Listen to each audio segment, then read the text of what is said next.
This meeting is being recorded.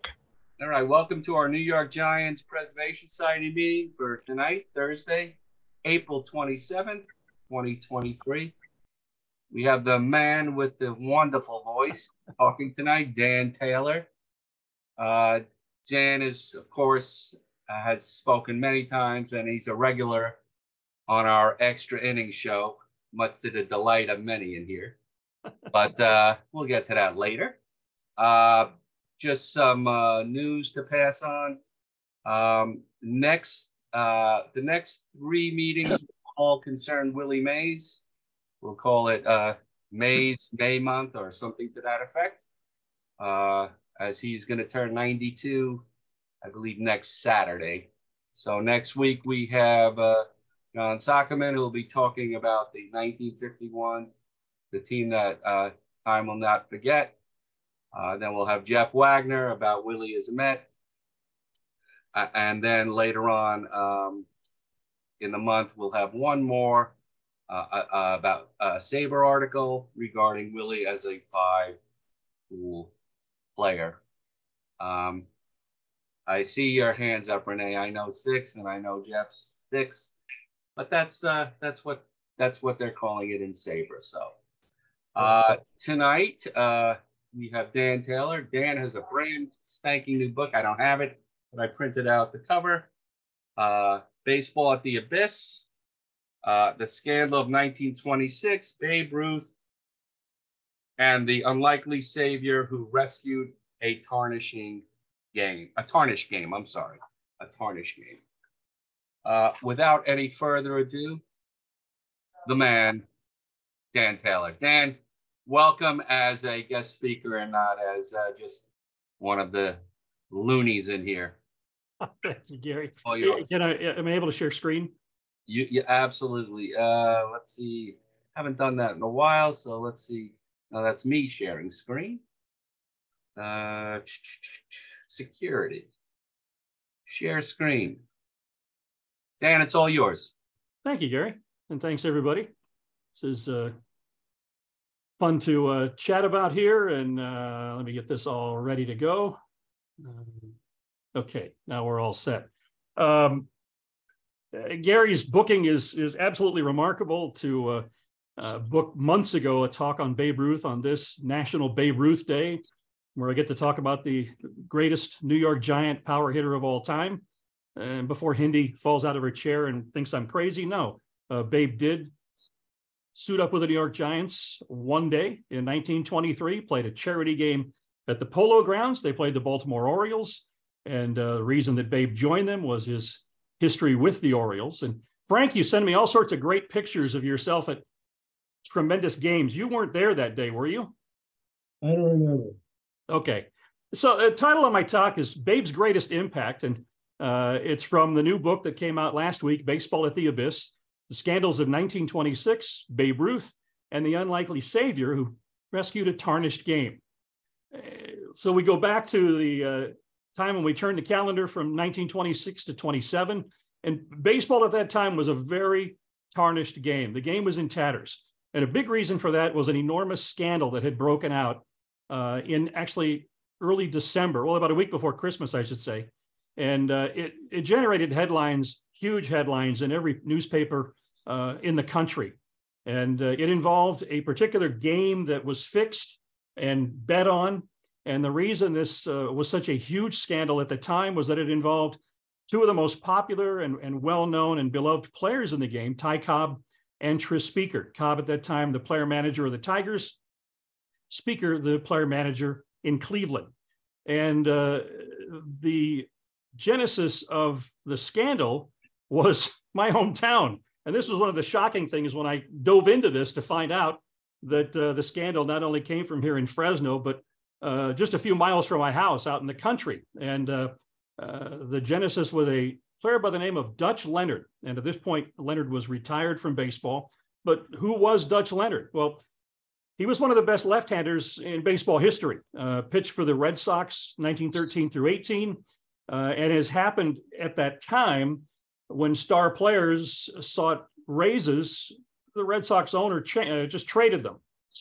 So he was dealt to Detroit, pitched for Detroit 19 through 25, albeit a couple of years in there where he held out.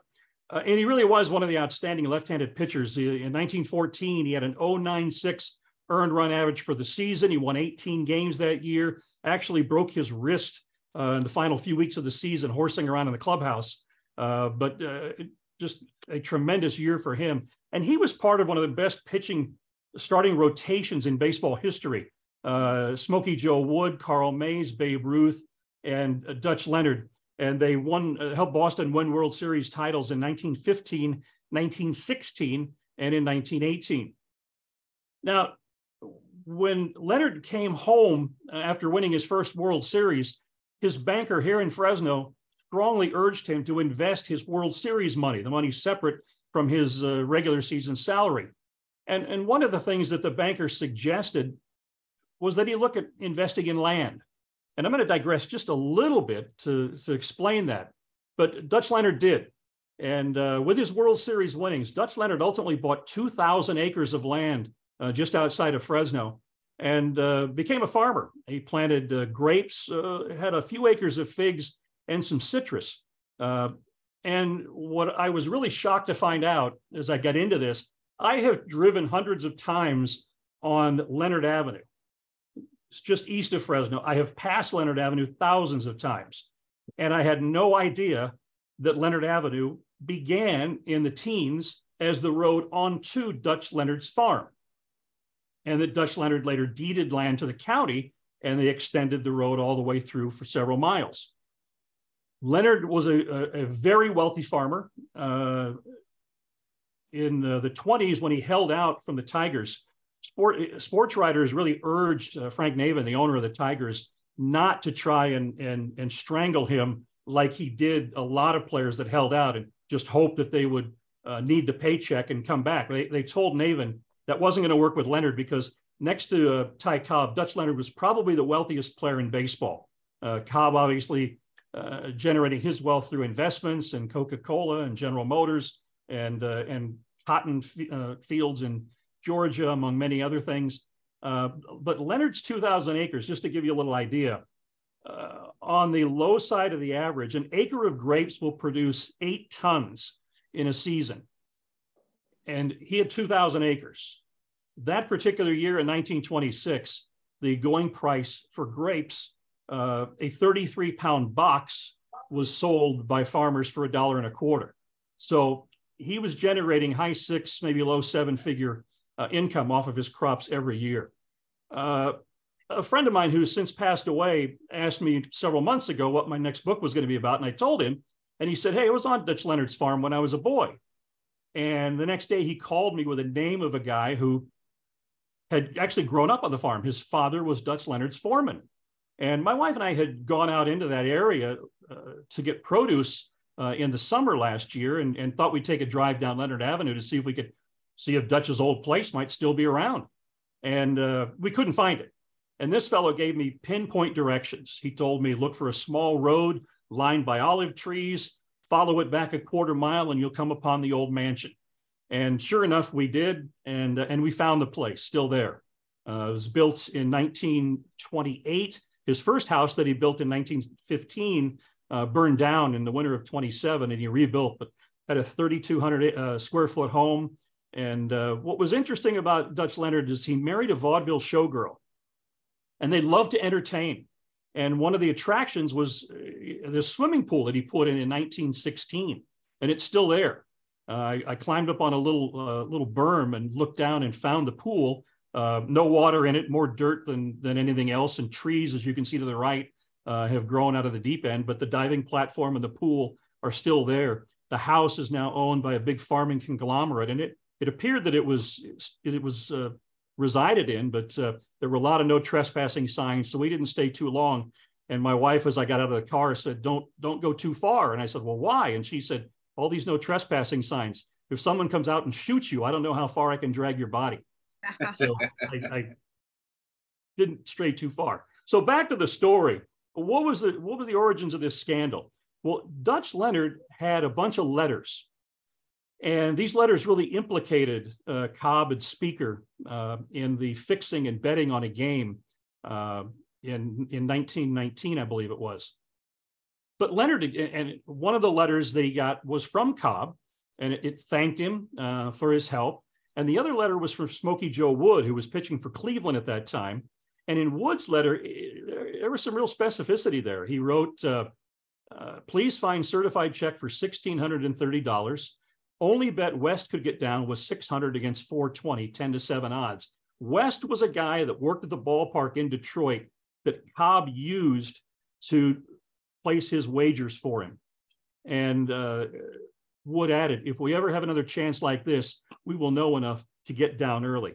Now, the background of this particular game in question, Detroit was fighting for third place and the higher money that would come with it. They were fighting the Yankees for third place. Cleveland already had second place sewn up. Cobb and Dutch Leonard, after a game, ran into Speaker and Wood under the stands in the ballpark in Detroit. And Cobb made it known that they really needed to try to nail down second place. Speaker, according to Leonard, Speaker said, I'll make sure you win if I have to pitch tomorrow myself. Well, the game ended up being a blowout, and even sports writers covering the game commented on how Cleveland was playing like they just wanted to get out of the ballpark quick. They let their pitcher take a shellacking, kept him in the whole game. And when Speaker was pressed about it after the game, he said, we wanted to take a train home. If the game got over quick enough, we could make it. Otherwise, we'd have to take a boat, and my players didn't want to take a boat. That was his answer for why they did what they did. So Leonard had these letters in a drawer for 7 years, and he had no intention of ever doing anything about them. And he happened to be talking to a former teammate, Harry Heilman, one day, and he told him about the letters. Well, Heilman hated Cobb, and he became very upset about it. And he told Leonard that if he did not tell Frank Navin, the owner of the Tigers, by 10:30 the next morning, Heilman had an appointment with Navin at 10. Or I should say, if he didn't tell him by 10, Heilman had an appointment at 10:30. And if Navin didn't know about it, Heilman was going to tell him about the letters. So Leonard wrestled with what to do. His wife pleaded with him not to turn over the letters. She knew that it would make them pariahs with their friends in baseball, and she wondered how it would affect her social standing. But Leonard felt he had no choice. So he turned the letters over to Frank Navin, who was shocked when he read them. He turned them over to Ban Johnson. Johnson had some investigators do a little bit of follow-up work, and Johnson summoned Cobb and Speaker home from a hunting trip in Wyoming. And when they arrived at Johnson's office in Chicago, he told them that he was banning them for life from the American League. He said they had no recourse, there would be no protest, no explanation. He said it was very clear. While he couldn't prove that they fixed the game, he could prove that two managers had placed wagers on their teams, and he couldn't. That was intolerable, and both were through. But he also told them it would remain in confidence, that he would never release the reason for the banishment, and he would let them go out and tell the public why they were leaving their jobs and leaving baseball. And within a couple of days, Cobb announced his resignation as player manager of the Tigers. And he said the team just wasn't going to be good enough to win. And given that, he didn't want to manage them. Speaker, though, was a little more vague. And that raised a lot of suspicion. A lot of fans were upset that he was leaving. They'd had a second place team in 1926. And Speaker was so vague that it aroused some suspicions. Well, when the news came that Cobb was leaving, John McGraw jumped at it, and he prepared an offer for Cobb to join the Giants. And Kennesaw Mountain Landis got wind of this, and he contacted McGraw, and without telling him what was going on, told him that he could not pursue Ty Cobb to play for the Giants. How long did it stay in confidence? About 3 weeks. Just before Christmas, word got out. A reporter for the Chicago Tribune got wind of it and approached Landis. Landis said he couldn't comment, which was pretty much a verification of the information he had. And papers all across the country ran with the story that Cobb and Speaker had been banned. And this angered Cobb, who vowed to fight back, fight to clear his name. And he really went on a scorched earth campaign. He went to Washington the day after Christmas and pleaded with Congress to help him out. And they said there was nothing they could do.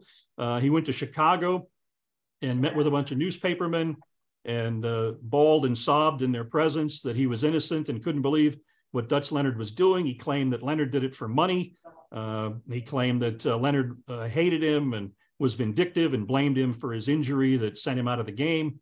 And actually, John McGraw came to Dutch Leonard's defense and said that Leonard, he knew about it, and Leonard had never wanted to make the letters public, and Leonard only did it because he was pressured to reveal the information in the letters. But Cobb really appealed to the press, and the press took his word at it without checking on many of the accusations that he made toward Dutch Leonard. The one guy who didn't buy it was Damon Runyon, and he wrote, "A man with a clear conscience does not commonly accept charges reflecting on his honor." But the scandal grew because when it all came out about Cobb and Speaker, Swede Reisberg surfaced from his exile, or his banishment, I should say. Of course, Swede Reisberg was the shortstop for the 1919 Chicago White Sox, the infamous Black Sox.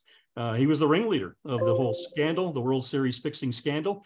And he let reporters know that what Dutch Leonard knew was just the tip of the iceberg, that he knew a lot more about more fixed games, and that Cobb was involved with several, and that he was willing to talk. And that brought Landis involved to head up the investigation. Landis had at his disposal a team of 200 private investigators, and he sent them out looking into this. And ultimately, in January 11th and 12th, he held 2 full days of hearings. And Chick Gandil, the first baseman with the White Sox, surfaced to verify the claims of Swede Reisberg, but they were all at the end of the day just proved to be one man's word against another, and the only tangible evidence that was brought up was really kind of proved that Gandil and Reisberg were not totally truthful, but based on it just being one man's word against another, Landis had to dismiss all the charges. And when it ended on the 12th, a lot of reporters were saying, "Wait a minute here. I thought the nucleus of all of this was the whole issue with Cobb and Speaker, and not a single word was brought up in these hearings about Cobb and Speaker." And what was going on behind the scenes was Landis was trying to get Dutch Leonard to come to Chicago because attorneys for Cobb and Speaker were insisting that their clients be able to face their accuser. And Leonard had been threatened, whether it was just people acting on their own out of a loyalty or fondness for Ty Cobb, or at the direction of Ty Cobb. Leonard was threatened, and Leonard went public and shared that he actually received a letter from Cobb begging him to consider Cobb's reputation and to go easy on him and not come down hard on him. But because Landis could not convince Leonard to come to Chicago and appear before Speaker and Cobb, he felt he had no choice but to reinstate both Cobb and Speaker. And that's when Cobb joined the Philadelphia A's, played the last 2 years of his career for Connie Mack. And Speaker very quickly signed with Washington and finished his career out with the Washington Senators. But at that time, another scandal erupted, and this one involved the best player in the National League, Rogers Hornsby. Rogers Hornsby was a compulsive gambler, and Rogers Hornsby, it surfaced, owed a bookmaker in Kentucky over $92,000.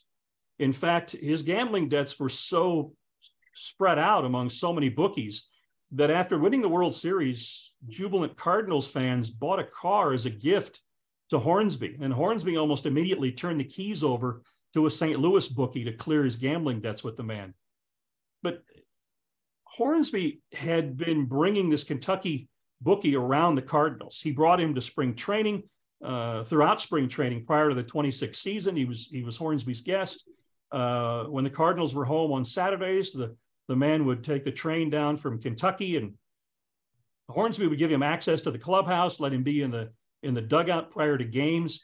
And at the end of the 26th season, when Hornsby went to negotiate a new contract, the owner of the Cardinals was insistent that he had to disassociate from this bookie. And Hornsby adamantly refused. And it much was made that he was in an impasse in salary negotiations, but the real rub was the relationship with the bookie. And that's the real reason that Hornsby was traded to the Giants for Jimmy Ring and Frank Frisch. So the trade then opened a new kettle of fish. And that was that Rogers Hornsby owned 10% of the St. Louis Cardinals. And a player who owned a share of one team could not play for another team. And Landis announced that Hornsby would not be able to play for the Giants until he divested of his holdings in the Cardinals. Well, Al Jolson, the legend, approached Hornsby. He owned 8% of the Cardinals, and he approached Hornsby to buy Hornsby shares and was stunned at the price that Hornsby wanted for his shares. Hornsby felt that winning the World Series made the team much more valuable, and Jolson was not willing to pay to match Hornsby's price. Charles Stoneham thought that he could resolve things by connecting Hornsby with some of his friends in the brokerage world, but even they were stunned at the price that Hornsby wanted. And this went right down to the night prior to opening day of the season, when the owner of the Cardinals was able to strike a deal with Hornsby to buy back the shares from Hornsby that allowed Hornsby to play for the Giants. But as the 1927 season began, Ralph Davis of the Pittsburgh Press wrote, "The whole fabric of baseball seems to be endangered." And the game was just shrouded in negative publicity and bad feelings. And now we go to Babe Ruth. And for my motion picture enthusiasts, Lee, Renee, these are the Wampus Baby Girls. And if you have not heard of them before, the Western Association of Motion Picture Advertisers every year would bring together a group of young actresses just starting out who they felt had great star potential. And the Wampus Baby Girls would do all kinds of publicity work for the organization. And in this group is Joan Crawford, Janet Gaynor, a couple of others here, Mary Astor. And they met Babe Ruth when he arrived in Los Angeles. And what's interesting, I think, and ironic, is that Ruth is photographed with a group of women in front of a train, because at this point in January 27, Babe Ruth's life was an absolute train wreck. And one big part of it was his chasing of women. Babe Ruth was effectively broke at the beginning of 1927.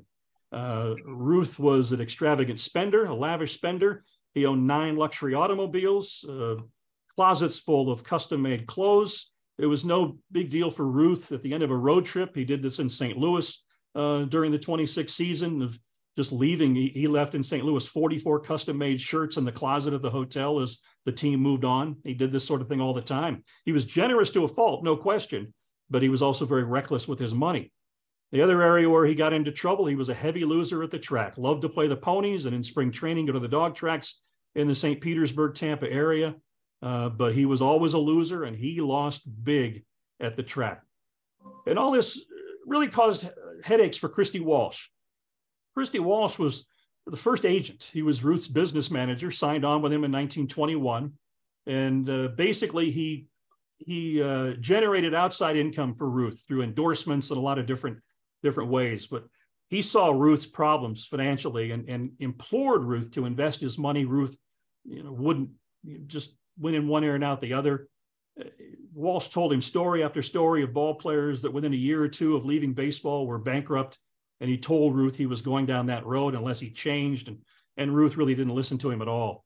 Ultimately, he used some trickery. He was urging Ruth to invest his money. And what he wanted Ruth to do was take his non-baseball income, the money he made from endorsements, and invest that.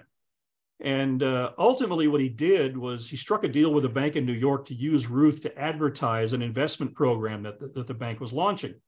And he told Babe that he had to come to the bank, and the campaign was going to celebrate his 33rd birthday, and they were going to do a photo op with Ruth handing over a check for $33,000 that was going to be invested in this account. Well, Ruth took it that it was just a photo op. A couple of days afterwards, he asked for his check back, and Walsh told him, "No, we opened this account for you." And Ruth was furious.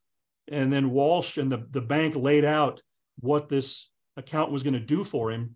And Ruth really changed his tune and agreed to invest his money and became a very wealthy man as a result of his investments. But this winter, Walsh was trying to generate some sizable income because the feeling was that Ruth was really near the end of his career. So Walsh struck a deal with the Pantages theater chain to do a vaudeville tour. They created an act for Ruth where he would sing a little, dance a little, tell some jokes. He would show his home run swing. They'd play a little movie of some highlights from his season, and then he would sign baseballs for children. And it was mostly Pantages theaters throughout the Western United States. And Ruth would get $50,000 for this. The other deal that he struck was a movie deal. Babe would be the lead in the silent film called Babe Comes Home. And his co-star was Anna Q. Nielsen, who was really the leading female star at that time. A lot of money was invested in this film. Ruth was getting $50,000 guaranteed, with a lot of incentives based on box office receipts that could push it to $100,000 in all. And for our motion picture enthusiasts, Lee, Renee, this poster, there are only two left, the original posters of this film. And they are the holy grail of motion picture promotional posters. A few years ago, one came up at auction, and there's a collector in Texas with the largest collection of movie posters in the world. And at that auction, he paid $138,000 to purchase one of the two remaining Babe Comes Home promotional posters. So Walsh's other concern was Ruth's declining productivity. His home run productivity had really dropped, and particularly in 25, because of the illnesses that he had, the problems that he had, the suspension that he had. Ruth's health was not good. 1925, as you probably recall, that was the year of the bellyache heard round the world, as they called it. When the Yankees were coming into Asheville, North Carolina for an exhibition game at the end of spring training, Ruth collapsed on the platform after getting off the train. And the local doctor that looked after him said that it was a bellyache, that Ruth had eaten too many hot dogs. And that was something Ruth liked to do on layovers on the train, to get off and grab a dozen, sometimes a half dozen, sometimes a dozen hot dogs. And this doctor said, it was just an upset stomach from too many hot dogs. And so the press had a field day with it. And then but the Yankees wanted him to go right back to New York immediately and be seen by their doctors.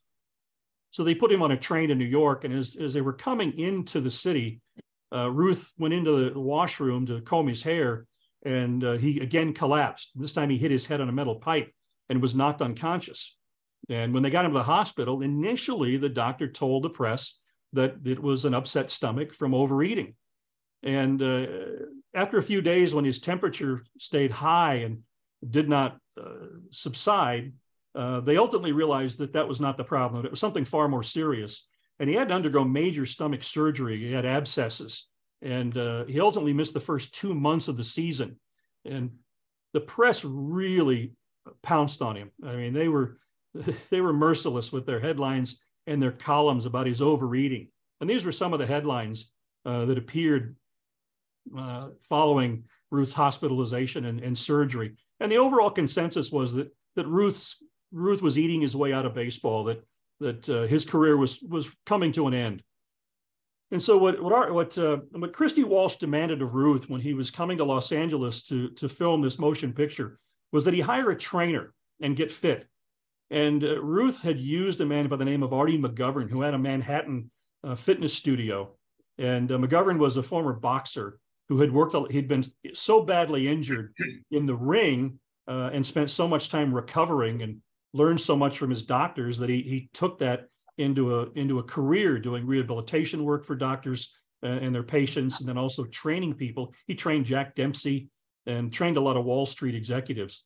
And so Ruth agreed. Ruth had used him after the surgery to rehabilitate and get back to the Yankees there in 25. But now, as he came to Hollywood to start shooting the movie, he hired Artie McGovern and brought him out. And McGovern, why Walsh was so insistent on this was that McGovern would have Ruth's full attention. This wouldn't be like in New York, where Ruth would be off with his pals and doing this and that. Ruth, there was no place Ruth could go, nothing he could do.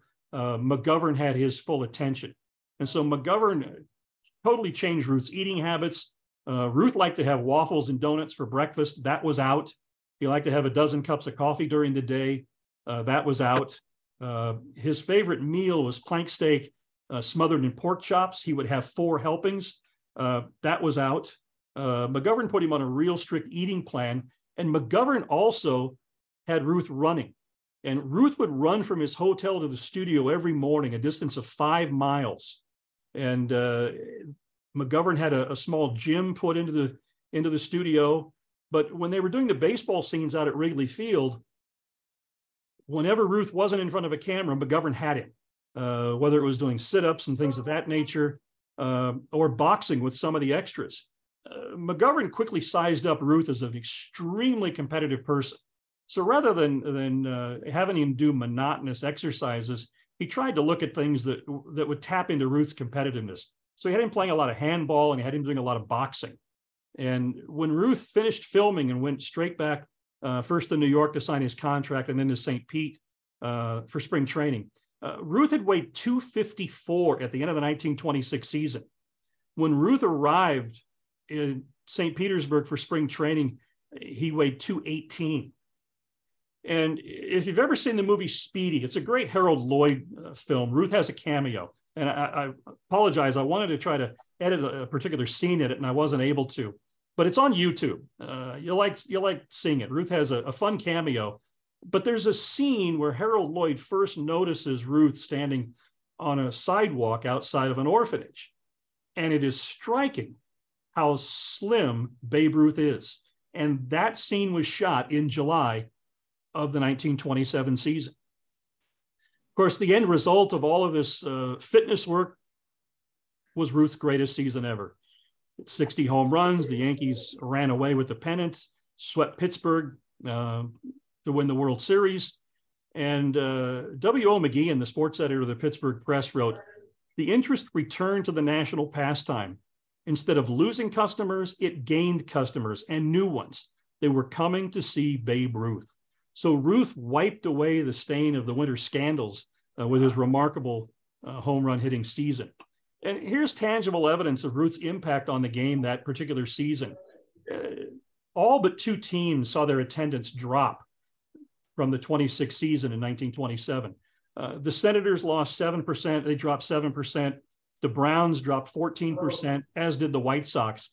Cleveland dropped 43% at the turnstiles. And some of that, Cleveland in 26 was a second-place team. They were, if I remember right, a 6th-place team in 27. Didn't have Tris Speaker around anymore, but that's a lot of lost revenue. Now, Ruth's impact, this is the percentage of these teams' season attendance from their 12 home games against Ruth and the Yankees. Cleveland, almost 30% of their home attendance came from those games with Ruth and the Yankees. The A's, 33%. The Browns, 40%. The Boston Red Sox, 46% of their home attendance came from those 12 games with Ruth and the Yankees. And the other thing that really struck me, in 26, Ruth admitted that in September he lost his legs, and that's not uncommon.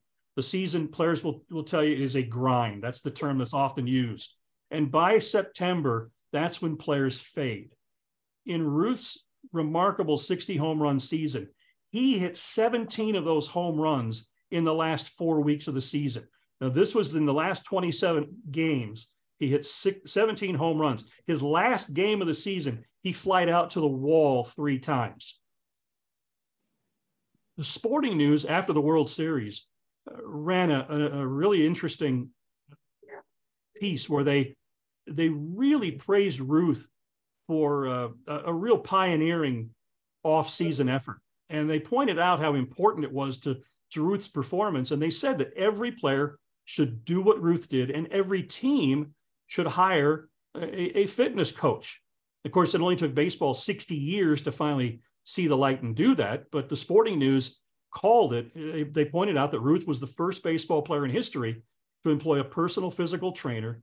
And they said Babe Ruth should go down in history as having provided the most constructive contribution to baseball that the game has known. Of course, what did it do for Ruth? Well, it went from everybody saying he was pretty much washed up to giving him 8 more seasons. Now, the last couple, were not very productive, obviously, but he hit 308 more home runs after the 1927 season. And created a record that stood for 39 years. So clearly what Ruth did was something really remarkable and his greatest impact on baseball. So thanks for letting me share that, and certainly wide open for questions and conversation. Dan, that was fabulous. The research. Thanks.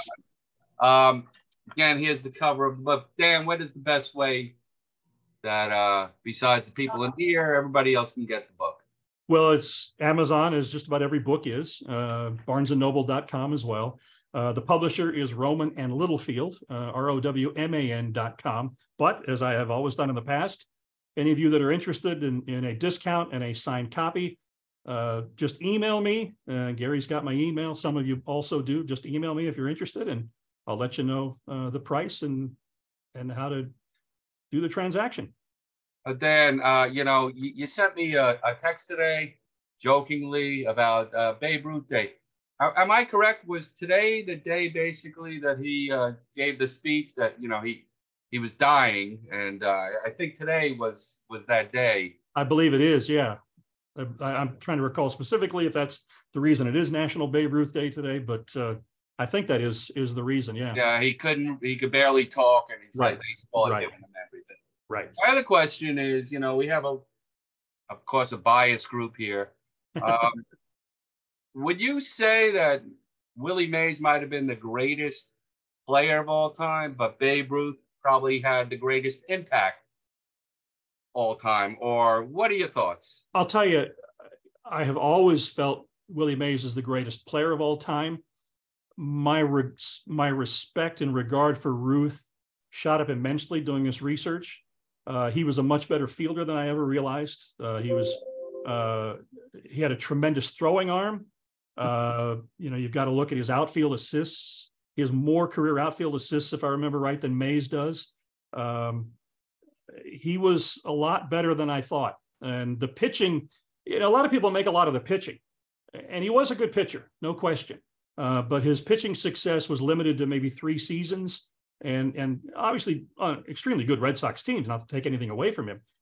But he got to a point where he found hitting a lot more fun. And he went, they were depleted. The Red Sox at that time were depleted with players in the military during World War I. So they threw Ruth out there a little bit in the outfield, and he hit well, and he liked it a lot more than pitching. And he pleaded to pitch. And so they did kind of an Ohtani that, every 4th or 5th day he would pitch, and the rest of the time he'd be in the outfield. And he played all outfield positions with the Red Sox. And ultimately he really didn't want to pitch anymore. He just wanted to focus on hitting. And he pitched a couple of games for the Yankees, but not much. But yeah, and his impact on the game, absolutely off the charts, the things that he did all the way around. I still feel Willie is the most talented, but I think, it's a 1A, 1B. I really believe that. And I didn't think that way before. Steve had mentioned that I think Goldschmidt did not know who Gil Hodges was. I would assume, maybe I'm wrong, every baseball player had to have heard of Babe Ruth. Oh, I would hope so. You mentioned Steve. I got to tell you a fun story. A year ago, Steve and I had a wonderful breakfast in Arizona. And as we sat down there at Chompy's, which was great, Steve, great recommendation, Steve said, so what's this new book you're working on? And I told him, he says, why are you doing another book on Babe Ruth? There's thousands of them out there. Why are you doing that? And then we started talking about what was in it. And so I thought initially this talk would be titled Proof That I'm an Idiot.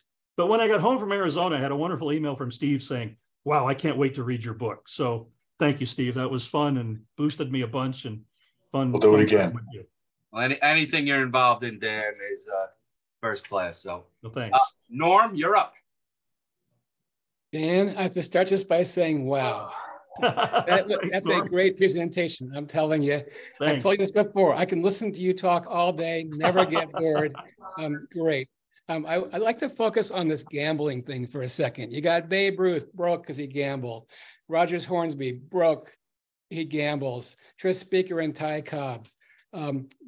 Just recently, 5 players from the Detroit Lions are being suspended because they gamble. Willie Mays and Mickey Mantle were banned from baseball just because they were glad handers at a casino. what is your take on all this that we're doing now with DraftKings and putting odds on every single game? What's going to happen to the integrity of the game? In your opinion? I think we're going down a dangerous road. And one of the answers that gets thrown out there a lot is, oh, these guys make so much money now. And those scandals back then were because the guys didn't make a lot of money. No, the root of gambling is competitiveness. Yeah, certainly there were some of the Black Sox. Eddie Cicotti was having a lot of problems paying, with debts on his farm. But, no, I think it's wrong. I think we're going to have problems. I think these pro leagues and their quest and their thirst for money is really unfounded. There's no leadership anymore. There's no quality leadership. Now, Landis had his faults. And surely you can, in the research I did as I finished reading a lot of these articles and whatnot, I'm like, why didn't he go ahead and stay the course on Speaker and Cobb? But what he ended up doing, a little bit like what he did with the Black Sox scandal, was he put in about 30 new rules after that. I mean, one of the issues they had back then was it was not uncommon. Let's just say the Giants are battling for second place and the Dodgers have first place sewn up. And that's a bad analogy. I'm sorry. But and the Diamondbacks knock them off. So the Giants would take a pool of money up. And the next time they saw the Diamondbacks, they'd reward the pitcher who beat the Dodgers that helped them get into, a higher position in the standings. That stuff was rampant back then. And the difficulty that Landis had was determining what was a gift and what was a bribe. And so with all of the accusations made by Reisberg and Gandil, the only tangible proof he had was a checkbook entry by Eddie Collins. And the date of it verified the claim that it was a gift, as opposed to Gandil and Reisberg saying that it was a bribe.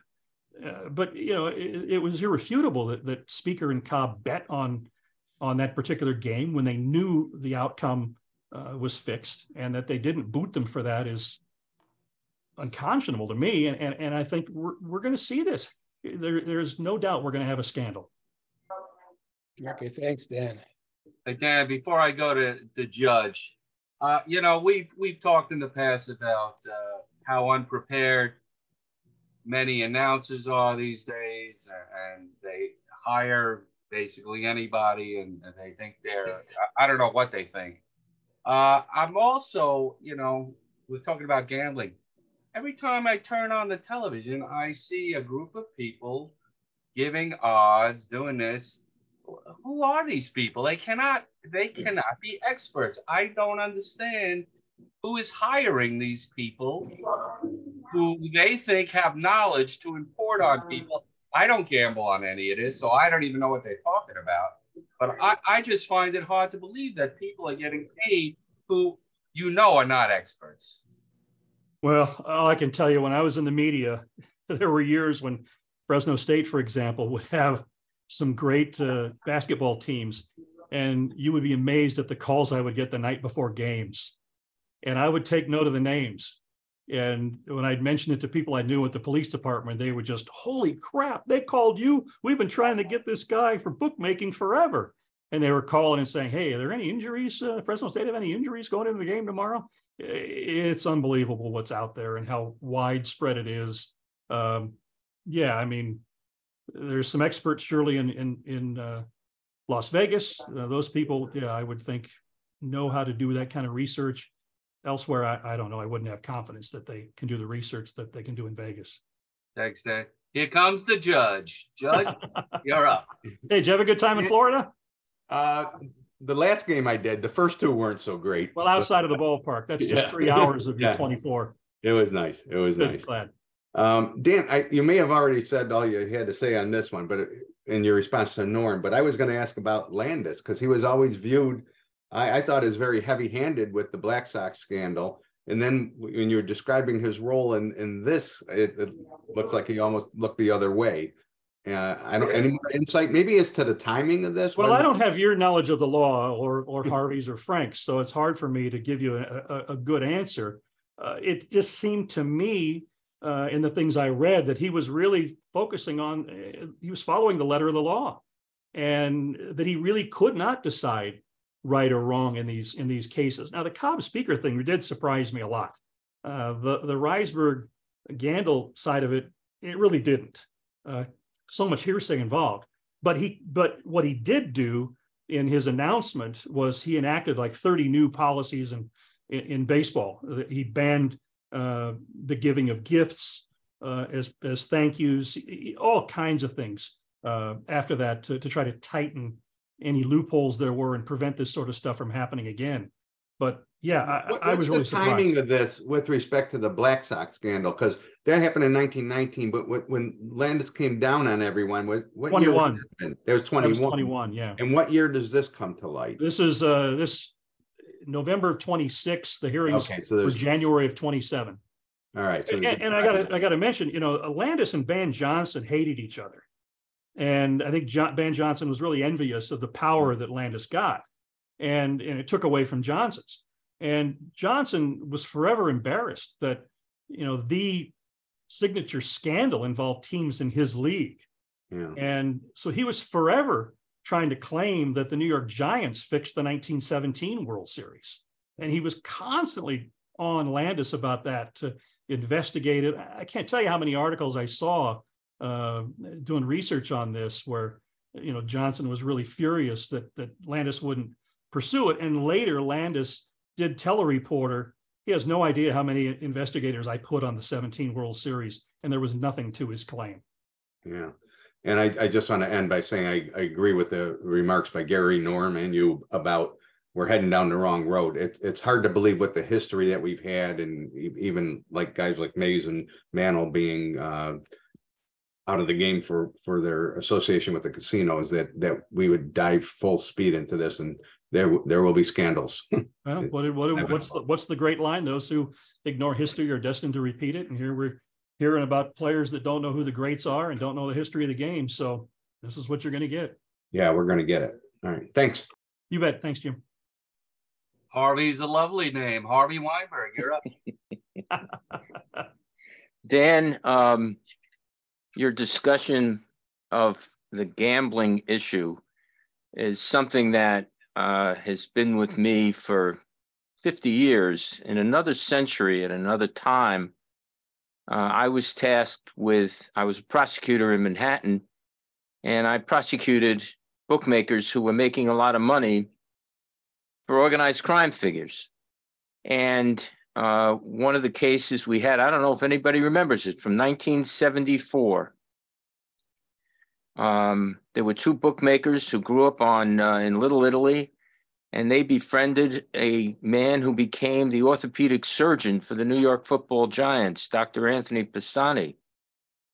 And the backstory of that, of why Pisani was only named as an unindicted co-conspirator, is something that even after 50 years I can't reveal, but it showed that the bookmakers were trying to get information, and this is 1974, 73, 72. I mean, the indictment was announced it was announced right around the time Richard Nixon resigned as the president. So it got zero publicity, although the Times did put it on page 1, the New York Times, below the fold. And I listened to there were wiretaps, and I interviewed, Pisani cooperated with us.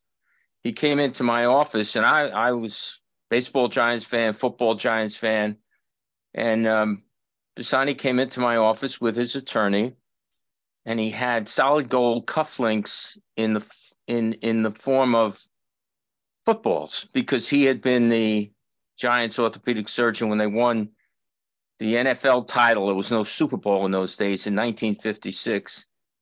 The guy who, we had a massive amount of what we turned up in those investigations, I'm not going to relive the whole thing, was phenomenal.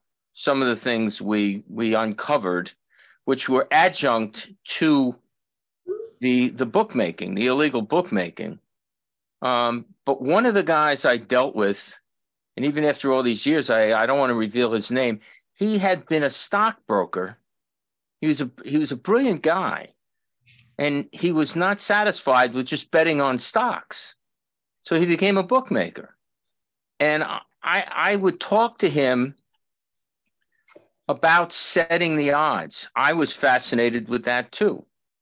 And in those days, he explained to me that there were a group of guys in Las Vegas who basically pulled these numbers out. They were statistics guys. And I'll tell one final story. One day, I had a meet with him. We were prepping him for something, and I told him to meet me in my office, which was on the 7th floor. I was up in court on the 15th floor, and I come down, and he's on the phone in my office, and he's placing bets. So because we stopped him from being a bookmaker, but he was going to be a gambler. So I walked into the room, and I knew exactly what the hell he was doing. And of course, I said to him, using a lot of words from my college days when one of my minors was in profanity, and I urged him. I told him I didn't really care what he was doing, but if I ever caught him placing bets in my office again, I said I would call the whole district attorney's office squad down to my office and we would lock him up, even though it wasn't a crime to place a bet. He told me, we were very interested. Robert Morgenthau was the DA in those days, and we were interested in trying to find out who was fixing any sporting event. And he said, you got to keep an eye on the whistle. The whistle. Now, he was looking at football, basketball. And of course, in relatively recent times, there was an NBA referee who pled guilty to betting on games, and he mentioned it. Thinking this through, and Gary's right. You turn on a ball game, you see the ads for DraftKings, FanDuel, and then some guy comes on and tells you in the middle of a game you could change your bet. You can get live odds. I don't know how that works, but to me, the area where somebody could try to fix something, I think, are in these prop bets, where you can bet on bets that they come up with that are ridiculous. But if you, for example, you could say so-and-so is going to score, is going to get 20, going to rush for 50 yards. And everybody gets together and lets this guy rush for 50 yards. It may not change the outcome of the game, but you can collect the money. It's a dangerous road for all these sports. Locking up, or not locking up, banning 5 football players, because they bet on games is to me the tip of the iceberg. They're not the only ones. They're the ones who got caught. Right. So thanks, Dan. A couple of responses here, Harvey. I can listen to you all day. This is fascinating. I suspect I'm going to get an email in the morning from Mr. Lowenfish asking if we can arm wrestle for the rights to do a book about this case. But Rogers Hornsby had 3 phones in his home in St. Louis. One was for personal use. The other 2 were for gambling. And he would be on one phone talking to one bookie, and he would have his wife get on another phone, call another bookie to compare odds. That's crazy, just crazy. I love the story. Thanks for sharing, Harvey. That's incredible. I hope someday I can learn and hear more about it, either in confidence or. Well, the one about the football giants and Dr. Prasanni is public, but nobody. I don't like to listen to sports talk radio, but sometimes in the early morning hours, the alarm goes off and I flip on the radio and I listen to them talking. Boomer Esiason does a program here in New York, and he doesn't know about this. He was talking about, I mean, because he does promos for the betting apps. But the Pisani thing, I really wish I could tell the whole story. But the one thing I could tell you is the bookmakers themselves were represented by colorful defense attorneys, and they eventually pled guilty to various felonies, and it was which is what I would have gotten if I tried them. And believe me, I did try a bunch of them. I got to divert one thing. I have a good friend, Tommy Highland, who tried homicide cases. Tommy is still alive. He's having difficulties health-wise, and because he got shot up bad in Vietnam. But Tommy used to try homicide cases, and that's very difficult to try homicide cases because your victim is not around to testify. But I would say to Tommy, it was harder to try a bookmaking case than a murder case. And Tommy, when I originally said that to him, he says, "You're nuts." I said, "Well, I am crazy, but it keeps me from going insane." And, that line. But I said, I would have to ask my jurors, and this is in the 70s, when I would voir dire them, I would say to them, and I asked them to raise their hands, how many of you are in favor of legalizing gambling? I said, Tommy, you don't ask them, are they in favor of legalizing homicide, murder? But the bookmakers in that Pisani situation, and through their lawyers, I didn't speak directly to them, they said the Giants were lousy. The football Giants were lousy in those days.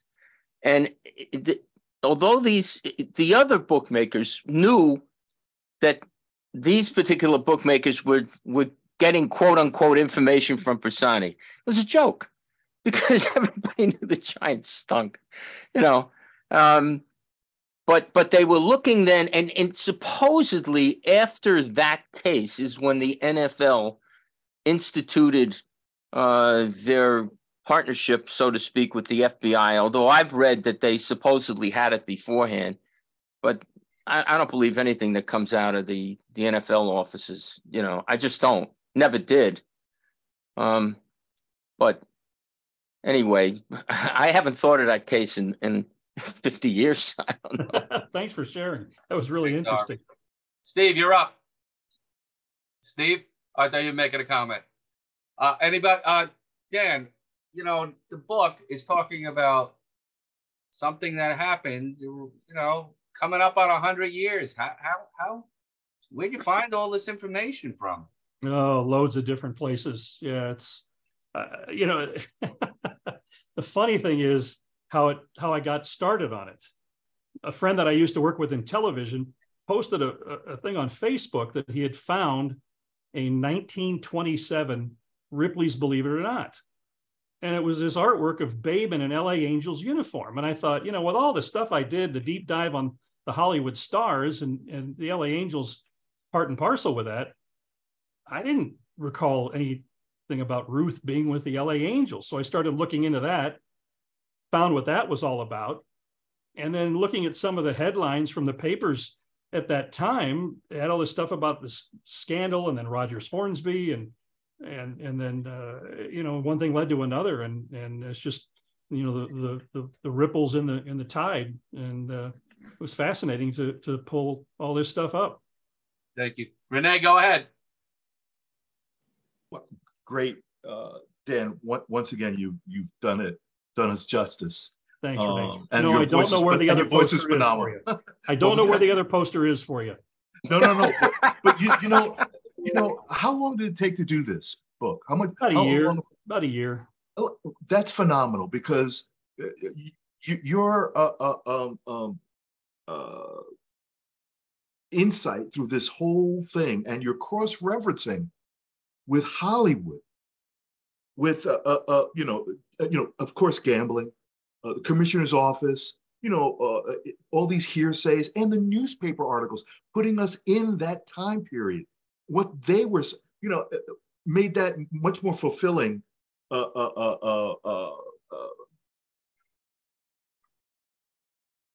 It was, I just can't believe, I mean, everything you just mentioned. You got old Jolson in there, you got the ladies in there. I was trying to figure out, they must have been so young. The women in there, the women that you mentioned, I was like, oh my God, that's how far back this goes.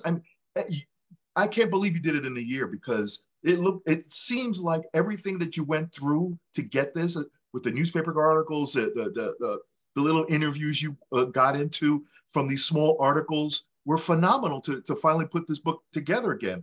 It says a lot about your detectiveness, matching Gary's detectiveness, getting guests like yourself and others. Thank you. Thank you, Renee. It means a lot. I appreciate it. And I really enjoy research. It's a lot of fun. I'm always coming across things, as Harvey will attest from his email inbox yesterday. It's the things you come across are fascinating, and I really have a good time with it. And the way they infuse each other in history. You know, one has nothing. If you never brought up any of that stuff, I would never have had an idea, the inclination of, oh, did you know that this person knows that person? Oh, no. And then you have these articles to come up and photos coming up.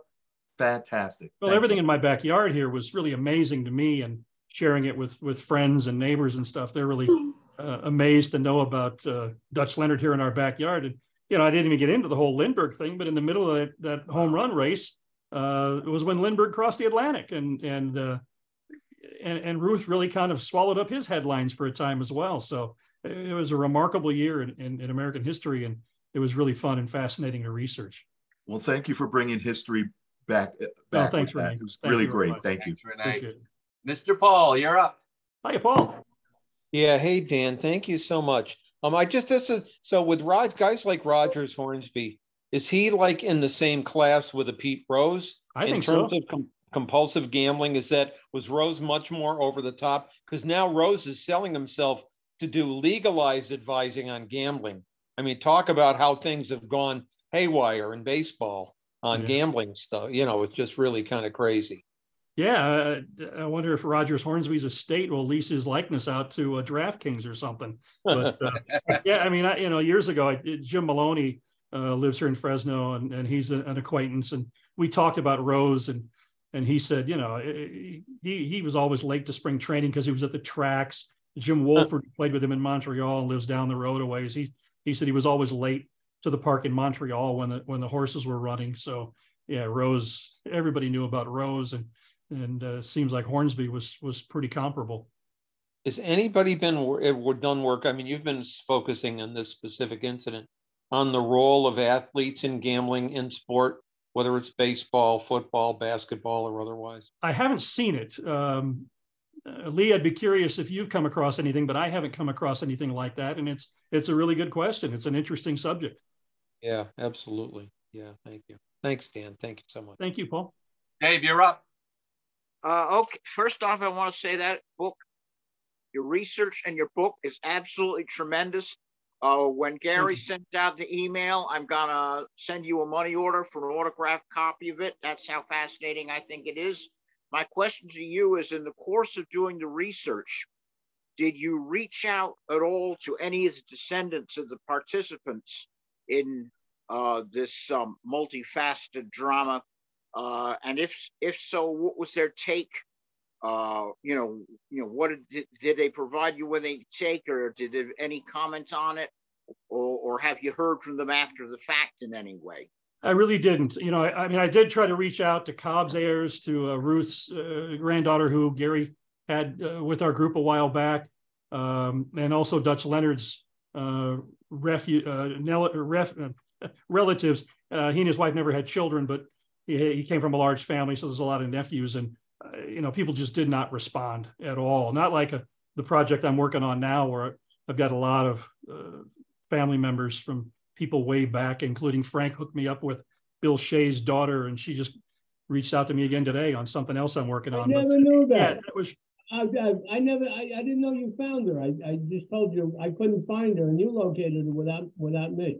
Well, here, I'm trying to give you some credit. Take credit. You can lie and accept credit, Frank. It's okay. We won't know. But yeah, I heard from Bill Shea's daughter So Matthew, that wasn't the daughter I told you about. It's another daughter. right. It's a different one. It's a different one. But no, back to the question. And this one I did try, and I just unfortunately didn't get any response at all from them. And I really wish I had, although I don't know how much they would have known about it.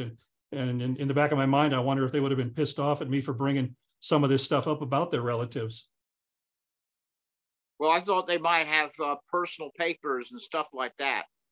Yeah, I would have liked to have been able to find that out, but unfortunately, wasn't able to come up with anything like that. But yeah, good question. I certainly wish I had. Gotcha. Thank you, Dick. Thanks for the kind words. I appreciate it. Dutch Leonard, I recall, wasn't there a baseball umpire by that name, or am I? Well, that was Dutch Leonard, a different spelling. Oh, Leonard, okay. But there was later, several years later, another pitcher by the same name of Dutch Leonard. But yeah. Thank you, Mr. Clank. You're up. Hey, Bill. Just a funny aside on this. You know that if Ty Cobb was still living, he would buy your book. He would send you a check, and you know what he would say as an aside? He'd put a note with the check. You know what it would say? If you want my autograph, you don't have to cash the check. That was, that was a Cobbism. Yep. He would go 6 months. Wait, he'd tell people straight up, don't cash the check. You got the autograph. 6 months later, he put that money back in his bank. I did read that. And it's interesting, a lot that, and I don't want to knock him, but there's a lot in the documentary, the baseball documentary from many years ago about Cobb that just isn't true. Yeah, he wasn't the greatest guy in the world, but boy, he was not as bad as people vilified. I mean, I know through George Genovese, he told me that Fred Haney, who had played for him in Detroit and later managed, he was loyal to him to the end. And I came across articles where they'd have large gatherings there in Augusta to welcome him home at the end of the season, and he was really loved in Georgia in particular.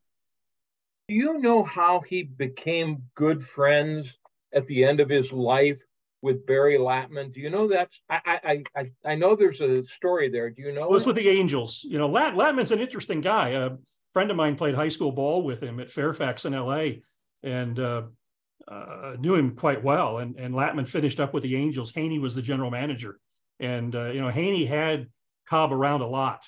Cobb threw out the first pitch on the very first game that the expansion Angels played. And that was because Haney was their general manager. And so that was the connection. Okay. Thank you. Thank you, Bill. Oh, anytime, Bill. Anybody else with a question? Gary, just to interrupt, you talked about an umpire named Dutch Leonard. Wasn't it Dutch Rennert? Rennert, you're right. Rennert.